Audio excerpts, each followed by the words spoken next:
সম্মানিত দর্শক শ্রোতা, আসসালামু আলাইকুম। আশা করি যে যেখানে আছেন ভালো আছেন, সুস্থ আছেন। আমি একটি ফেসবুক পোস্ট দিয়েছিলাম যে ব্রেকিং নিউজ, আজকে বিকালবেলা পৃথক বিচার বিভাগীয় সচিবালয় এবং অধস্তন আদালতের নিয়ন্ত্রণ যে সুপ্রিম কোর্টের উপর ন্যস্ত হবে, এই মর্মে পূর্ণাঙ্গ রায় প্রকাশিত হয়েছে। আমাদের হাইকোর্ট ডিভিশন এই মর্মে সুস্পষ্ট রায় দিয়ে বলেছেন যে এখন থেকে অধস্তন বিচার বিভাগের নিয়ন্ত্রণ থাকবে সুপ্রিম কোর্টের উপরে, রাষ্ট্রপতির উপরে নয়, সরকারের উপরে নয়, অন্য কোনো কর্তৃপক্ষের উপরে নয়। এই সুপ্রিম কোর্টের উপর নিয়ন্ত্রণ থাকার অর্থ কী? অর্থাৎ তাদের বদলি, তাদের ছুটি, তাদের পদোন্নতি এবং তাদের শৃঙ্খলা সব কিছুই নিয়ন্ত্রণ করবে সুপ্রিম কোর্ট। সরকারের অন্য কোনো অর্গান এটি নিয়ন্ত্রণ করতে পারবে না, কোনো এক্সিকিউটিভ এটি নিয়ন্ত্রণ করতে পারবে না। সরকার উপযুক্ত মনে করলে কিছু করতে পারবে না, সুপ্রিম কোর্টই করবে।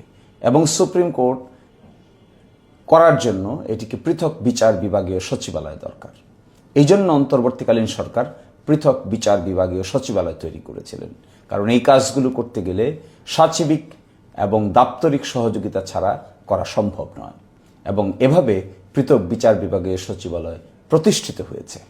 কিন্তু এখন আমরা শুনছি এই অধ্যাদেশটিকে বাতিল করার জন্য প্রস্তাব করা হয়েছে। তো আমি রিকোয়েস্ট করব, আজকে যে রায় প্রকাশিত হয়েছে এই রায়ের আলোকে পৃথক বিচার বিভাগীয় সচিবালয় প্রতিষ্ঠা অনিবার্য এবং 3 মাসের মধ্যে এই পৃথক বিচার বিভাগীয় সচিবালয় পরিপূর্ণভাবে কাজ করতে হবে।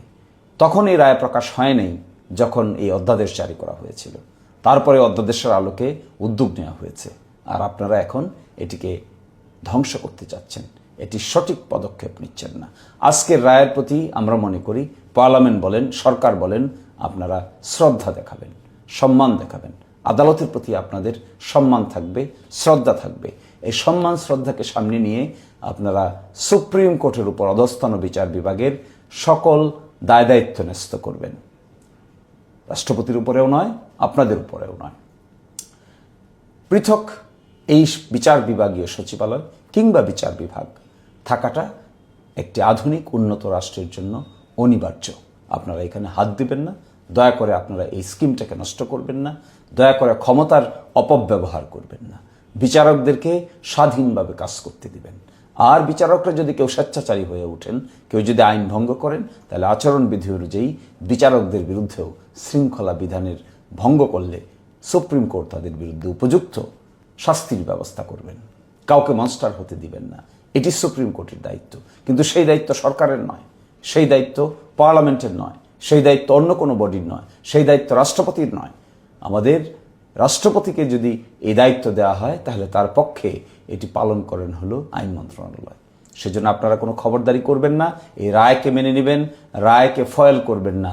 রায়ে যে ইনস্ট্রাকশন আছে, যে নির্দেশনা আছে, যে ঘোষণা আছে, এই ঘোষণা থেকে আপনারা সরবেন না। আমরা এখানে দেখতে চাই আপনারা আইনের শাসনে বিশ্বাস করেন, সুপ্রিম কোর্টের রায়কে বিশ্বাস করেন, নিজের ক্ষমতার চাইতেও আদালতের প্রতি শ্রদ্ধাশীল, এটা আমরা দেখতে চাই। ভালো থাকবেন, সুস্থ থাকবেন। নিম্ন আদালতে যারা অ্যাসিস্ট্যান্ট জাজ আছেন, সিনিয়র অ্যাসিস্ট্যান্ট জাজ আছেন, অ্যাডিশনাল ডিস্ট্রিক্ট জাজ আছেন এবং একই সাথে যারা ডিস্ট্রিক্ট জাজ আছেন, বিভিন্ন ট্রাইব্যুনালে আছেন, তাদের পদোন্নতি, তাদের বদলি, তাদের ছুটি এবং তাদের শৃঙ্খলা সব কিছুই এখন থেকে সুপ্রিম কোর্টই তার ভাগ্য নির্ধারণ করবে। সুপ্রিম কোর্টে ঠিক করবে কাকে বদলি করবে, কাকে বদলি করবে না। সুপ্রিম কোর্টে ঠিক করবে কাকে ছুটি দিবে, কাকে ছুটি দিবে না। সুপ্রিম কোর্টে ঠিক করবে কাকে পদোন্নতি দিবে, কাকে পদোন্নতি দিবে না। সুপ্রিম কোর্টে ঠিক করবে কার বিরুদ্ধে উপযুক্ত শৃঙ্খলা বিধি ভঙ্গের দায়ে শাস্তিমূলক ব্যবস্থা নেবে, কার বিরুদ্ধে নেবে না। অন্য কোনো কর্তৃপক্ষ বা অথরিটির এখানে কোনো ধরনের কিছু সে থাকবে না। সেই জন্য দরকার সুপ্রিম কোর্ট সচিবালয়।